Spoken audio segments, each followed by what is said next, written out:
Dieu est la source de la vie, comme il est la lumière et la joie de l'univers. De même que les rayons de lumière émanent du soleil et que le ruisseau jaillit de la source d'eau vive. Ainsi, des bienfaits découlent de lui et se répandent sur toutes ses créatures.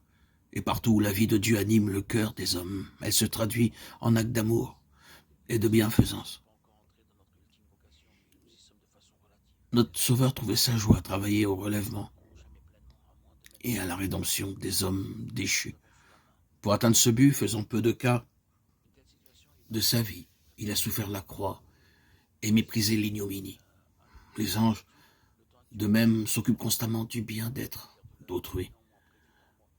C'est là leur joie. Ce que des cœurs égoïstes considèrent comme une besogne humiliante, le relèvement des misérables, de ceux qui leur sont inférieurs par le caractère ou par le rang, voilà l'occupation des anges innocents. L'esprit de renoncement et d'amour qui caractérisait Jésus-Christ remplit le ciel. Il est l'essence même de la félicité qui y règne. C'est aussi l'esprit que posséderont tous les disciples de Jésus, c'est là leur œuvre. Quand l'amour du Sauveur est implanté dans un cœur, de même qu'un parfum suave, il ne peut rester caché. Sa sainte influence s'exerce sur tous ceux avec lesquels il entre en contact. L'esprit du Christ dans un cœur est comme une source jaillissante dans un désert.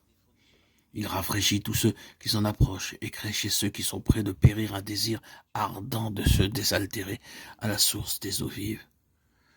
L'amour pour Jésus se manifestera par le désir de travailler comme lui au soulagement et au relèvement de l'humanité. Il nous poussera à l'amour, à la tendresse et à la sympathie envers toutes les créatures de notre Père céleste. La vie terrestre du Sauveur n'a pas été une vie d'aise et d'égoïsme. Il a travaillé avec une persévérance et une ardeur infatigables au salut de l'humanité déchue, de la crèche au calvaire.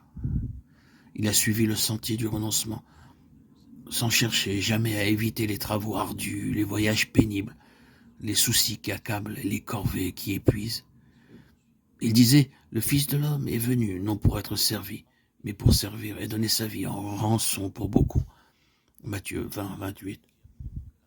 C'était là le grand but de sa vie. Tout le reste était pour lui secondaire.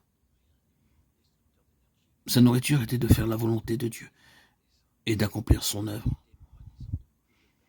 Le moi et ses intérêts particuliers ne trouvaient aucune place dans ses labeurs. Ceux qui participent à la grâce et aux dons célestes seront prêts eux aussi à tous les sacrifices en faveur des âmes pour lesquelles le Christ est mort.